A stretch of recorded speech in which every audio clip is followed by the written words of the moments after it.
신명기 22장 1절에서 12절까지 말씀입니다. 네, 제목 읽어보겠습니다. 시작. 정결한 공동체 세 번째 시간입니다. 네, 계속해서 반복해서 말씀을 듣고 있고 율법을 재강조하고 있죠. 하나님 사랑, 이웃 사랑. 이게 하나님을 사랑한다면 올바른 진짜 믿음은 올바른 반응을 보이는 것이고 하나님 말씀에 순종하는 것이다 라는 것입니다. 본격적으로 율법 강의가 시작되었는데 절기 이야기 나눴고 직책들 나눴고 또 여러 가지 법 제도를 통해서 권위를 세우신 하나님, 그래서 하나님께서 임재하시는 사회가 어떤 사회가 되어야 하는지 계속해서 설명을 하고 있죠. 그래서 우리가 공동체 전체가 함께 책임을 지는 사회, 그리고 최약체의 그런 인권도 존중하는 그런 사회. 그리고 지난 시간에는 어떤 이제 집 안에서 일어난 가정의 문제들, 이런 게 하나님의 나라의 질서가 거기서부터 바르게 세워져야 한다라는 것들을 살펴보았습니다. 네, 오늘 이제 본문은 또 이 공동체가, 하나님의 나라는, 하나님의 공동체는 어떤 모습을 보이는가라는 것에 또 이어서 나눌 텐데, 요즘 인간 중심주의라고 해가지고 인간의 그런 편의를 위해서 뭔가 개발하고 발전시키고 하다 보면 뭐 자연 세계, 뭐 환경들, 동물들 피해는 어쩔 수 없다. 막 이렇게 이제 해서 인간을 중심으로 돌아가는 사회이기 때문에, 물론 성경은 인간만 하나님의 형상이고 인간만이 그렇게 만물의 영장으로서 굉장히 특별한 지위를 부여받은 것이 사실이지만, 이렇게 인간을 위해서 자연과 다른 모든 것들이 희생해야만 한다, 또 망가져야만 한다, 이런 것을 지향하지 않아요. 오히려 지양하도록 이야기를 하고 있고, 인간 중심이기보다는 그래도 인간을 위해서 세상과 모든 것이 함께 공존하기를 바라시는 게, 함께 밸런스 있게 잘 가꿔져 가기를 원하시는 게 하나님의 뜻이라는 거죠. 근데 지금은 너무나도 인간 중심주의라고 해서 환경과 자연을 파괴를 하고 있다는 거예요. 그래서 우리 예수 그리스도를 믿고 하나님을 믿는 자들, 하나님의 백성 공동체는 하나님 세상에 부여한 질서가 있어요. 세상이 그래도 일반적인 법칙이라고 하는 것 안에서 아름답게 잘 돌아가려면 세상이 우리가 지켜야 할 것들이 있다라는 거죠. 그런 것들을, 기본적인 정신을 오늘 좀 이야기를 하고 있습니다. 자, 먼저 이웃과 형제의 관계 속에서 이 관계가 파괴되지 않기 위해서 하시는 말씀, 오늘 본문 1절. 자, 시작. 네 형제의 소나 양이 길 잃은 것을 보거든 못 본 채 하지 말고 너는 반드시 그것들을 끌어다가 네 형제에게 돌릴 것이요. 아멘. 자, 어떤 사람의 가축, 이건 가축뿐만 아니라 어떤 물건까지 포함을 하죠. 그리고 3절에 보시면 나귀라도 그리하고 의복이라도, 이 의복은 겉옷을 의미를 하는데, 겉옷은 굉장히 이 덮는 이불 역할도 하기도 하고 그 사람의 신분을 나타내기도 하는 그런 굉장히 중요한 옷인데, 이것을 돌려주어라 라는 게 중요한 포인트죠. 그런데 그냥 돌려주는 것만이 포인트가 아니라 2절에도 보시면, 만약 그 형제가 멀거나 또 네가 알지 못하는 사람이 그 물건을 잃어버렸다고 하면은 집으로 끌고 가서 찾을 때까지 보관하고 있다가 찾으러 오면 그것을 돌려주어라 라고 하는 거죠. 그러니까 그냥 그대로 내버려 두지 말라, 못 본 척하지 말라. 내일 아니니까 굳이 내가 이렇게 귀찮은 것을 해야 될까? 지금 내일도 바빠 죽겠는데 내가 언제 그렇게 다 하고 있어, 이렇게 생각하는 것이 아니라 못 본 척하지 말고 도와주어라, 도움의 손길을 내밀어라 라는 게 중요한 포인트인 거죠. 그래서 잃어버린 것이 어떤 거든지 네가 얻거든 다 그리하고, 계속 강조되는 게 3번 나오죠. 못 본 채 하지 말 것이며, 강조되는 말이에요. 중요한 내용이라는 거죠. 4절에도 네 형제 나귀나 소가 길에 넘어진 것을 보거든 못 본 채 하지 말고 도와서 일으켜 주어라 라고 말씀하고 있어요. 근데 뭐 고대뿐만 아니라 요즘도 그렇고, 먼저 주면 임자는 주인 없는데 뭐 표시도 아무것도 안 돼 있어. 여러분들 길 가다가 5만 원짜리 주었어요. 그 주인 찾아줄 생각합니까? 아니죠. 아싸 라고 생각하는 게 일반적이라는 거죠. 그런데 성경에서는 당시에 일반적으로 갖고 있던 생각과 이런 생각들을 뒤집어 엎는, 그래서 요즘 우리나라가 그래도 이런 문화가 잘 되어 있다고 해요. 원래 주인을 찾아주려고 하는 그런 생각들. 그리고 선진국 대열에 합류해서 외국인들이 감탄하는 내용 중에 하나인데, 당시도 그렇고 지금도 유럽 문화도 선진국이라고 하는 나라에도 가보면 길거리에 떨어지거나 그냥 가만히 있는 물건을 보면 내 걸로 생각을 하고 가져가려고 하지 그것을 돌려줄 생각을 하지 않는다는 거예요. 그래서 이 말씀과 법칙은, 예수 그리스도의 말씀 그리고 이 하나님 나라의 법칙은 언제나 그때 당시에 일반적으로 사람들이 갖고 있는 생각, 욕망, 이것을 깨부수는 거예요. 뒤집어 엎는 거죠. 그래서 이것 때문에 원래의 주인이 가슴 아파하고 고통당하지 않게끔 돕는 이 손길을 내미는 것이 하나님 나라의 정신이라는 거죠. 우리나라는 그래서 카페에 막 이렇게 물건들이 있으면 외국인들은 저것을 그대로 가져간다 그래요. 그렇죠? 왜 주인이 없어 보이니까. 근데 우리나라는 뭐라 생각해요? 아, 이 자리는 주인이 있구나. 그래서 저 물건 탐난다가 아니라 뭐라 생각해요? 저 자리 탐난다. 이렇게 이제 생각을 한다고 합니다.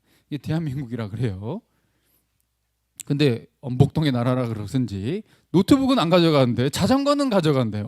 이게 희한하다는 거죠. 이게 방송을 보고 KBS에서 보고 굉장히 놀라움을 금치 못했는데, 저희 순천도 모르겠어요. 누가 잠깐 자전거 이렇게 타고, 그 뭐라 그러죠? 무슨 자전거라 그러죠? 우리 순천시 자전거, 온누리 자전거, 그거 이렇게 해놓고 누가 이렇게 잠깐 대놓으면 안 가져가잖아요. 근데 내 이름으로 결제한 게 아니기 때문에 그걸 또 가져가서 모르는 곳에 막 열심히 본인 타고 놔둬버리고 이렇게 한다고 해요. 근데 보니까 보통은 이제 학생들이 많이 그런 행동을 한다고 하네요. 노트북은 상대적으로 이렇게 훔쳐가면은 일련 번호가 다 있어가지고 원래 주인을 알게 되고 그 경로를 알게 되고 본인도 잡히게 될 확률이 굉장히 높다 그래요. 그런데 자전거는 상대적으로 뭐 중고 시장에 내놓는다던가 이렇게 하면 자전거도 다 일련 번호가 있긴 한데 상대적으로 처리하기가 좀 더 간편하대요. 그래서 자전거는 훔쳐간다 이거죠. 그러니까 우리나라도 결국은 내가 잡히지 않을 수만 있다면 가져간다는 거예요. 그렇죠? 이게 우리나라의 그런 본 모습인 거예요. 그러니까 누구든 어떤 나라든 우리나라 안 그러는데, 우리나라는 그래도 사람들이 착하고 생각이나 이런 선진국으로 발달해가지고 그런다. 물론 그럴 수도 있어요. 그런 면도 없지 않아 있는데, 안 들킨다라고 한다면, 그래서 여러분들의 자신 그리고 다른 사람들 그 모습은, 진짜 모습은 어디에 있어요? 남이 보지 않는 곳에서 무슨 행동을 하는가, 그렇죠? 남에게 들키지 않는다면 어떤 행동까지 할 수 있는가, 어떤 상상까지 하는가, 어떤 욕망을 갖고 있는가, 이게 본인의 진짜 모습이 그 속에 드러나 있는 거죠. 그래서 하나님께서도, 예수님께서도 마음에 품은 죄도 죄라고 말씀하시고 의인이 있다 없다? 하나도 없다라고 로마서에는 말씀하고 있는 거예요. 그래서 이런 부분들에 있어서 인간의 본성의 심리가 나타나게 되는데, 저 여자가 키티 제노비스라는 여자예요. 저게 뉴욕타임즈에 이제 신문에 실렸던 내용인데, 자기 그 집에서 강도를 당하고 살인을 당해가지고 죽게 되었는데, 막 소리를 고래고래 지르고 막 살려달라고 소리를 질렀대. 근데 주변에 40집이나 40가구나 그 소리를 다 들었대. 왜냐면 사람 많이 사는 곳이어가지고. 그랬는데 저 신문에는 이제 37 가구가 봤다, 이렇게 뉴스에 실린 내용인데, 봤는데 아무도 경찰에 신고를 안 했대. 왜? 누군가는 하겠지라는 생각 때문에. 이게 그래서 말이 생긴 거예요. 사람이 많을수록 어때? 도우려고 나서는 사람이 더 적어진다라는 그런 법칙을 제노비스 신드롬이라고 한다고 합니다. 그러니까 이게 굳이 내가? 라는 그 심리가 들어있는 거예요. 내가 아니라 누군가가 하겠지. 나는 내일 바쁘니까. 나는 지금 공부도 해야 되고 시험도 준비하고 있고 알바도 가야 되고 약속도 있고. 이게 내일 자기 중심, 이게 아까 여기 인간 중심, 이기적인 마음이 다 우리 속에 있는 거라는 거죠. 그래서 결국 방관자 효과다, 이렇게 이름을 붙이고 도울 생각을 하는 게 아니라, 요즘 사람들은 이제 쇼츠나 릴스나 이런 것들을 이제 찍어내기 위한 조회수를 올려볼까, 이런 생각들, 병든 사회로 가고 있다. 이런 것들을 지적하는 것들을 보았습니다. 그래서 학교에서도 어떤 괴롭힘을 당하는 모습을 보고 요즘 더 글로리 시즌 2 나와가지고 막 난리던데 그런 괴롭힘을 당하는 모습을 볼 때 나도 무섭고 나도 당할까봐 오히려 내가 대상이 될까봐 엮이지 말자. 그 수많은 사람들이 모른 척하는 그런 행태가 발생하게 된다는 거죠. 근데 이게 성경에서는 뭐다? 그냥 방관한 게 아니라 죄인이다. 책임이 없지 않다. 이렇게 결론을 내리고 있다는 것이죠. 근데 이 내용이 물건을 찾아주라. 이것이 출애굽기 23장에는 뭐라고까지 표현이 되어 있었냐? 네가 만일 네 원수의 오늘은 너의 형제, 너의 이웃이라고 되어 있지만 신명기에는 출애굽기에는 너의 원수일지라도 길 잃은 소나 나귀를 보고는 반드시 돌려주어라. 너를 미워하는 그러니까 너가 미워하는 정도가 아니라 너를 미워하는 사람일지라도 그것을 버려두지 말고 도와주어라. 이 가치가 오늘 본문의 내용인 것이고 이 정신은 그 어디서도 볼 수 없는 하나님으로부터만 온 뭐 우리 옆에 내 형제, 자매, 내 사랑하는 사람들 어려움에 처하면 어때요? 돕고자 하는 마음이 생기잖아요. 그렇죠? 이거는 일반적인 뭐 조폭이든 어떤 나쁜 사람이든 범죄자든 자기 자식을 돕는다든가 자기 부모님을 돕는다든가 형제 친척을 돕는다 이런 거는 다 하려고 한다는 거예요. 근데 성경의 가치는 뭐라고요? 원수를 돕는 거예요. 자, 이것은 어디에서도 볼 수 없는 가치다. 하나님 나라는 바로 그런 가치의 실현. 세상과 구별됐다, 다르다. 이걸 바로 거룩하다. 거룩한 공동체, 정결한 공동체라는 것이죠. 자, 5절 읽어볼게요. 자, 시작.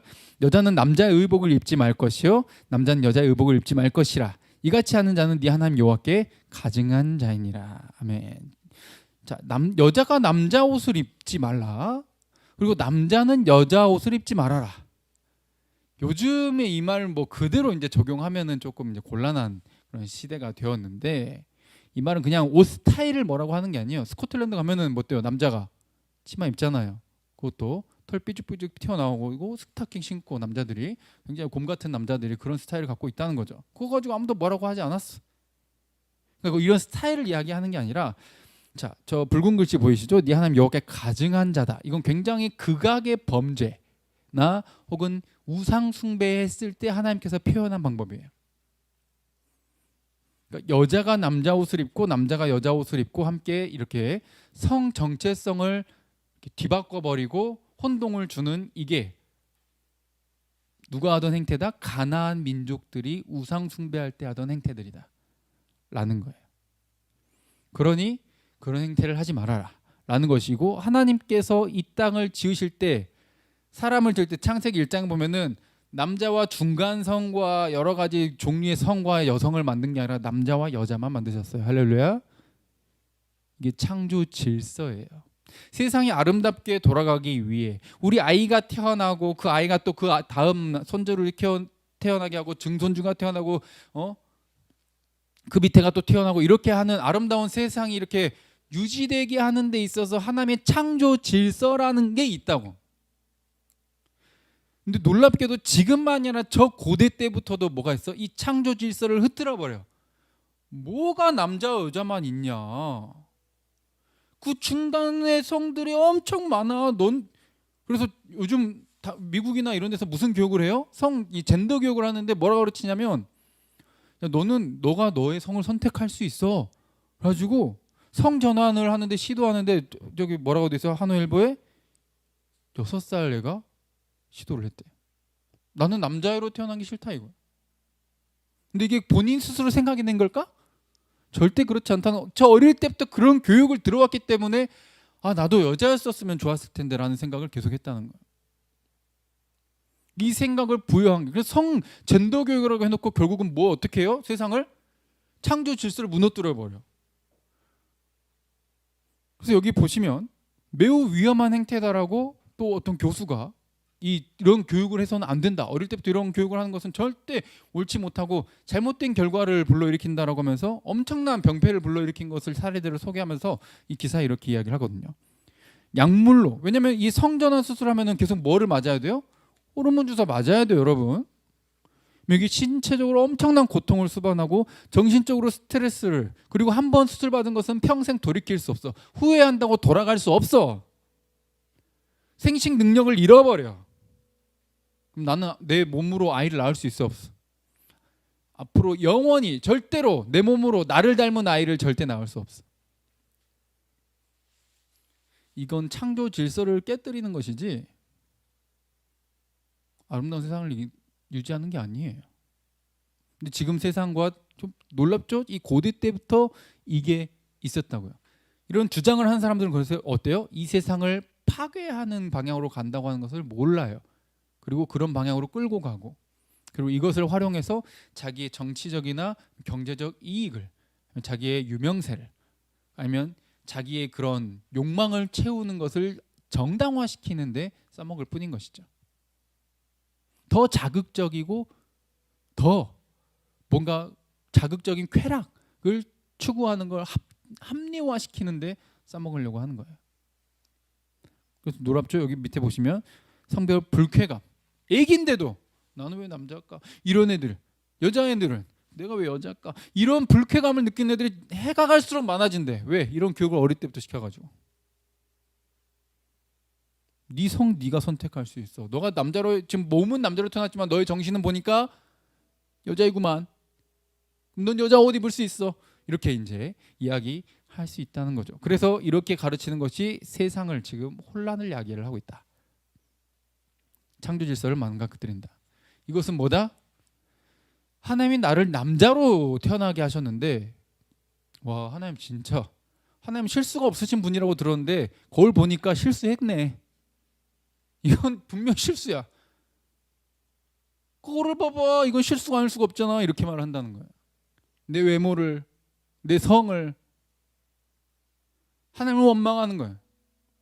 하나님이 부여한 하나님의 선물인데 그 원래 의미와 뜻을 깨닫고 그대로 따라가려고 하는 게 아니라, 아닌데 난 그렇게 생각 안 하는데, 난 남자라고 생각 안 하는데, 난 여자가 되고 싶은데, 이렇게 하는 게 지금의 행태라는 거예요. 내 외모도 마음에 안 들고, 내 성도 마음에 안 들고, 내 부모도 마음에 안 들고, 내 환경도 마음에 안 들고, 내 국가도 마음에 안 들고, 내 동네도 마음에 안 들어. 내 선생님은 왜 저래? 항상 불만, 환경 탓. 이게 뭐다? 파괴자.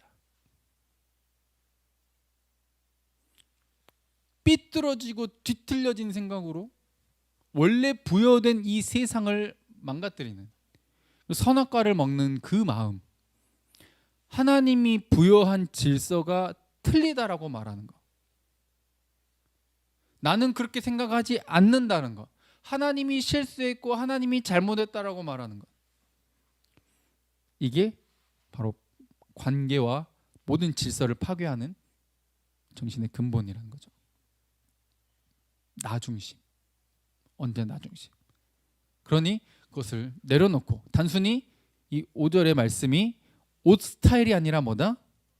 성 정체성을 이야기하고 있고, 성 정체성은 뭘 이야기한다? 하나님의 창조의 질서, 그리고 하나님의 그 말씀의 법칙을 존중하는, 하나님이 부여한 그 선택과 하나님의 그런 선물을 존중하는, 나 있는 모습 그대로를 받아주시는 하나님처럼 나도 내 모습을 그대로 사랑하고, 나도 다른 사람을 향해서 쟤는 돈이 많으니까 좋고, 쟤는 키가 크니까 좋고, 쟤는 잘생겼으니까 좋고, 쟤는 옷을 스타일이 정말 깔쌈하니까 좋고, 뭔가 이유가 있는 게 아니라 정말 그냥 그 존재 자체로 사랑할 수 있는 것을 말하고 있다는 거죠. 왜냐하면 이게 세상이, 하나님을 섬기지 않는 자들이 하던 당시 가나안 우상 숭배자들의 행태였고, 우리는, 너희들은, 하나님의 백성은 그렇게 하지 말라고 말씀하고 있는 거예요. 자, 3번 또 여러 가지 거룩한 공동체 모습은 어떠한가 해서 6절부터 또 볼까요? 자, 시작. 길을 가다가 나무에나 땅에 있는 새의 보금자리에 새 새끼나 알이 있고 그 어미새가 그의 새끼나 알을 품은 것을 보거든 그 어미새와 새끼를 아울러 취하지 말고 어미는 반드시 놓아줄 것이요 새끼는 취하여도 되나니 그리하면 네가 복을 누리고 장수하리라. 아멘. 지금 전체적인 맥락이 뭐냐면 하나님의 질서가 부여한 대로 그대로 유지되기를 원하시는 하나님의 마음을 볼 수 있어요. 하나님의 창조 세계, 이 피조의 세계가 아름답게 유지 보수되고 더욱 번성하고 충만하게 세상을 채워나가는 것을 하나님 기뻐하셨다는 거예요.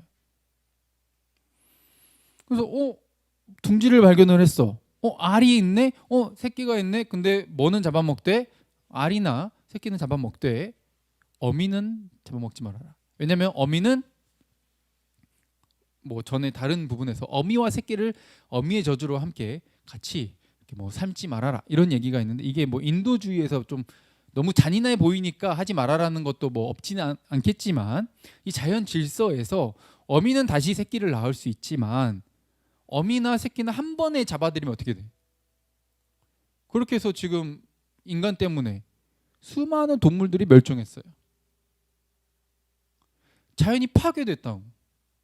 그게 뭐예요? 이런 미래를 망치는 어업을 막 하고 중국 어선들이 와가지고 어때요? 싹 쓸어버려요.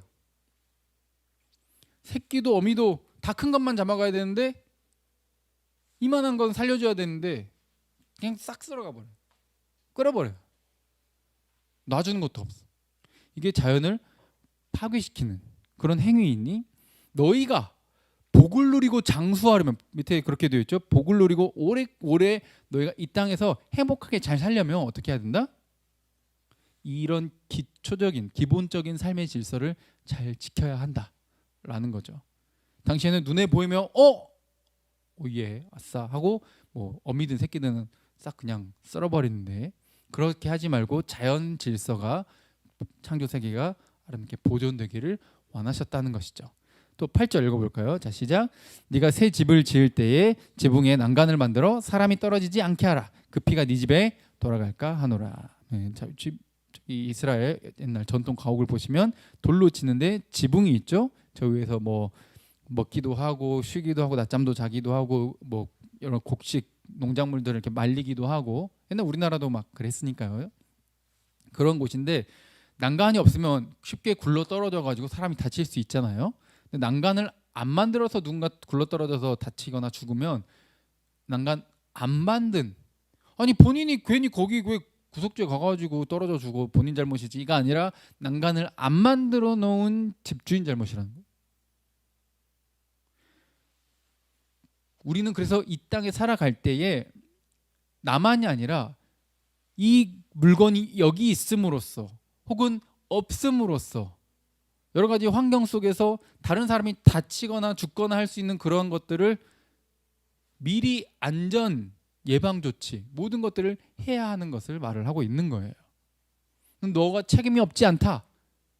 너가 뭐 어떤 시스템이든 법 제도든 어떤 환경이든 사람이 사람답게 살아갈 수 있는 그 생명을 유지 보수할 수 있는 그런 것들을 제대로 마련해 놓지 않으면 너의 잘못이다.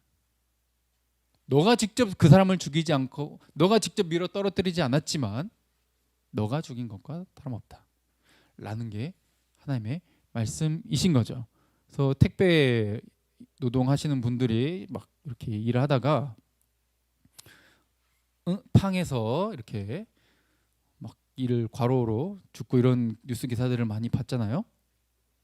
그러니까 무작정이 아니라 여러 가지 개선될 수 있게 사람답게 즐겁게 이렇게 하는 게 일도 능률도 효율도 본인도 보람도 행복도 모두가 만족감이 높아지는 그런 아름다운 공존의 세상을 만드는 게 하나님이 원하시는 뜻인데, 막 인건비 비싸니까 사람 줄이고 그 사람은 새로운 한 사람 부르는 것보다 이 한 사람 조금 더 일 더 시키고 돈 좀 더 주는 게 더 싸니까 돈 좀 더 준다고 하면서 일 더 시켜. 그래서 요즘 이제 고용노동부랑 국회의원들이랑 난리죠. 싸우고.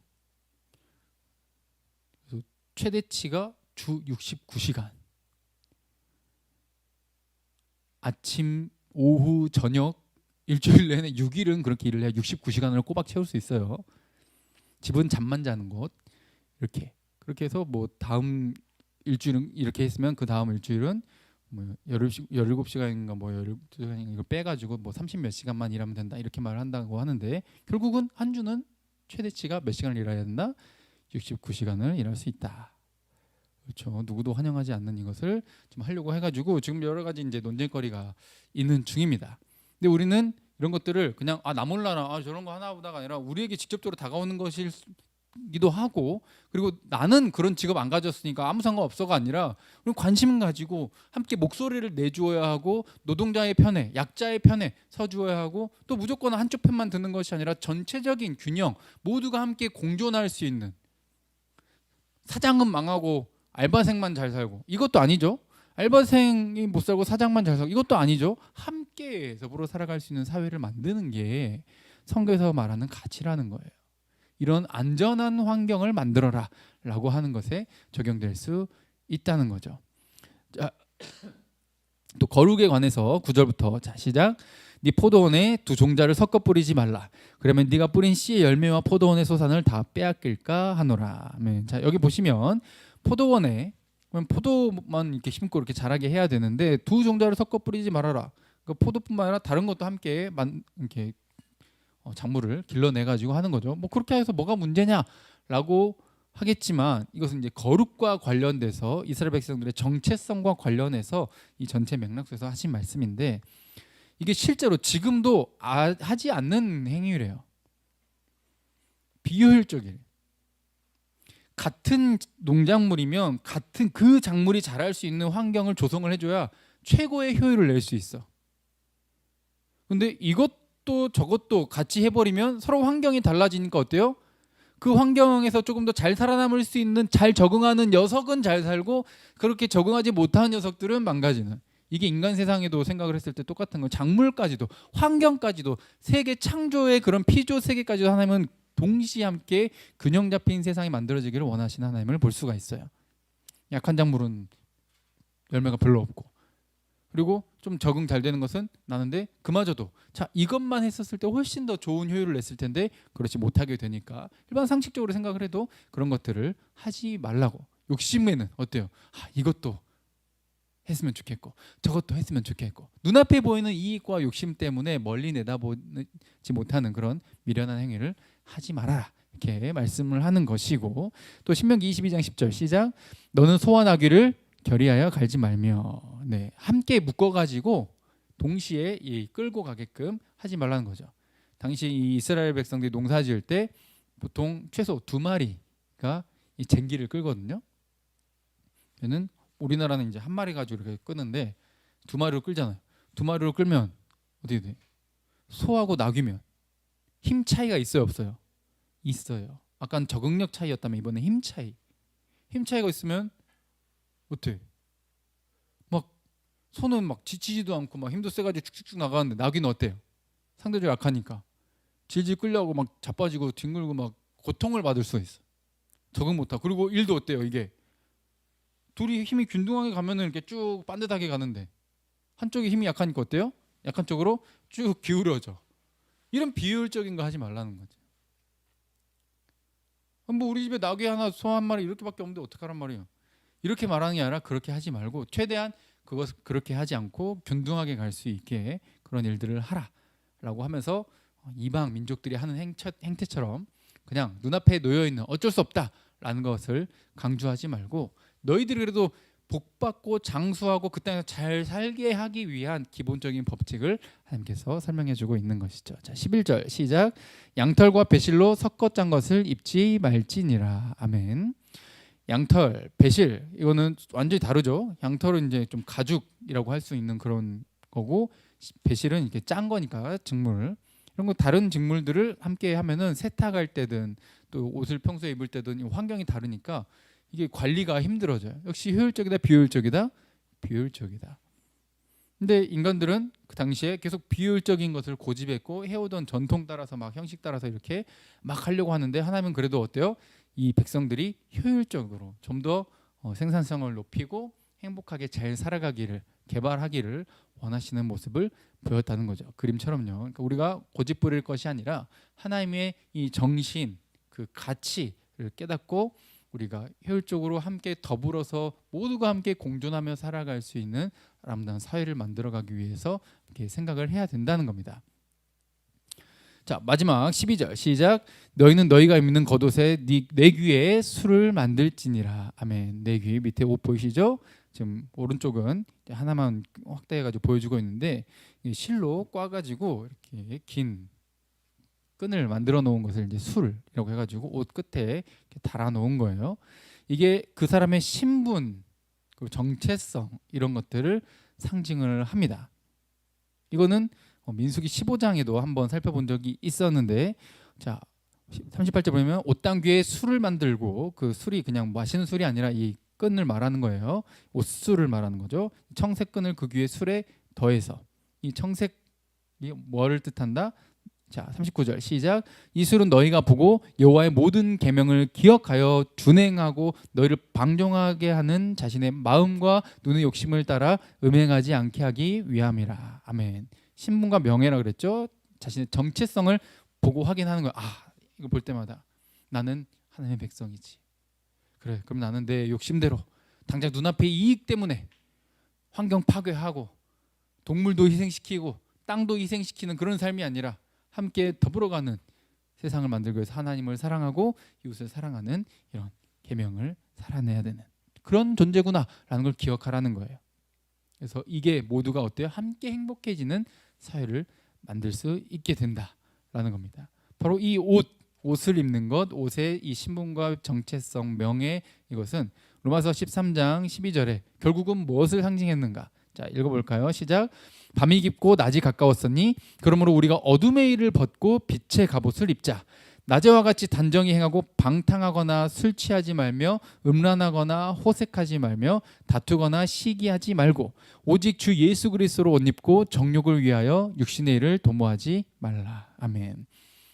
구약은, 아까 신명기는 그때 당시 가나안 민족들이 행했다면, 자 로마서 13장에는 당시에 로마의 그 문화 속에서 행하던 일들이죠. 방탕하고 술 취하고 음란하고 호색은 이제 어떤 동성애나 다른 성적 행위들을 말을 하고, 미워하고 다투고 시기하는 것, 이런 것들 일반적으로 갖고 있는 이것을 내어 버리고 원수일지라도 돕고 너를 위해서 다른 것을 희생하는 게 아니라 함께 더불어 살아갈 수 있는 그런 삶의 거룩한 행태를 띄어라. 왜? 옷은 굉장히 의식주가 뭐예요? 사람이 살아가는데 가장 기본적인 거잖아요. 가장 기본적인 일상의 삶 속에서 뭐 해라? 하나님을 기억해라. 너의 정체성을 기억해라. 그게 뭐냐? 너는 예수 그리스도를 믿는 자, 예수 그리스도의 그 보혈의 능력으로 은혜로 구원받은 자. 할렐루야. 그러니까 그것으로 옷 입고 너의 정체성을 기억하고, 그 이제 육신의 실제 입는 옷이 아니라 뭐 어때요? 영적으로 우리가 거듭나고 구원받은 것을 기억하고 그걸 항상 생각하며 내 정욕을 위해서 육신의 일을 도모하는 게 아니라 하나님 나라의 일을 추구하며 이웃 사랑을 행하며 살아가야 된다는 것이죠. 그래서 결국은 뭐가 회복되기를 원하는 거예요? 처음에 하나님이 창조하셨을 때 선악과 먹기 이전의 모습을 회복하길 원하시는 거죠. 창세기 1장 31절 시작. 하나님이 지으신 그 모든 것을 보시니 보시기에 심히 좋았더라. 아멘. 보시기에 심히 좋았던 그 상태가 회복되기를 원하시고, 지금 피조물이 선악과 먹은 이후로 자연재해도 일어나고 동물들도 굉장히 큰 고통을 당하고 있는 이런 상황 속에서 그들이 뭘 기다리고 있다 그러죠. 로마서 8장 19절 시작. 피조물이 고대하는 바는 하나님의 아들들이 나타나는 것이니. 아멘. 예수 그리스도를 믿는 자들, 영접한 자 곧 그 이름을 믿는 자들에게는 하나님의 자녀가 되는 권세를 주셨으니. 아멘. 예수 그리스도를 믿는 자들 하나님의 아들들이잖아요. 그러면 그들이 나타나면 어때요? 이 진짜 예수를 믿는 자들일 때 이들은 나를 위해서 환경을 파괴하는 게 아니라 그들이 나타나면 환경이 회복이 돼. 쓰레기 배출해내고 막 환경이 어찌되든지 그냥 쓰레기 아무렇게나 버려버리고 분리수거 같은 거 귀찮으니까 그냥 아무렇게나 해버리고 누군가는 하겠지, 내가 버려두면 환경미화원이 하겠지, 경비 아저씨가 하겠지, 이렇게 하면서 그렇게 해버리는 것이 아니라 내가 먼저 나서는 거야. 아무도 나서지 않을 때 내가 나서는 것이고 내가 먼저 하려고 하는 것이고, 내 일이 바쁘지만 내 약속이 바쁘지만 내 스케줄도 빡빡하고 내 미래도 지금 중요하지만 그걸 잠시 내려놓고 지금 이 순간 예수님이라면 어떻게 하셨을까? 하나님이 지금 나에게 원하시는 것은 무엇일까? 내가 하나님의 아들로서 예수 그리스도를 믿고 구원받게 하신 이유가 무엇일까를 더 기억하는 거예요. 그게 예수 그리스도로 옷 입은 일상의 거룩한 일상의 삶의 예배자로서의 삶인 것이죠.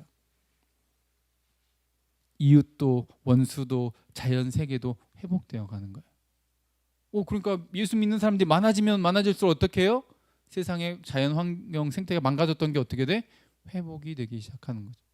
고통받던, 실험당하던 그런 일들이 사그라지고, 우리는 조금 불편할지라도, 우리의 발전은 좀 더디고 느릴지라도 환경과 함께 살아갈 수 있는 방법을 모색하고, 그런 건물과 그런 공장과 이런 것들을 만들 거를 생각을 하지, 에이 뭐 어쩔 수 없지 하면서 마음껏 이 자원을 소비해 버리고 환경을 파괴해 버리는 그런 길로 가지 않게 된다는 것이죠. 이웃과 또 자연과의 관계에서요. 자, 그래서 한번 읽어볼까요? 자, 시작. 하나님의 질서를 지키는 삶, 이게 거룩한 공동체의 모습이고 함께 공존하는 더불어 사는 삶이라는 것을 기억하시고, 하나님이 너희들 귀찮으라고 아주 그냥 한번 죽어봐라고 괴롭히려고 이런 법들을 주신 것이 아니라, 이래야 너희 자자손손 대대손손 함께 아름다운 하나님이 주신 선물인 자연세계를 함께 누리면서 더불어 살아가는 세상이 되게 되니까 그렇게 하라고 주신 계명임을 기억하시고, 우리를 결국 보호하시고 복 주시기 위한 법칙이라는 사실을, 그 정신을 기억하시고 순종하여 복을 누리는 우리 모두가 되기를 바랍니다. 함께 또 찬양하고 기도하겠습니다.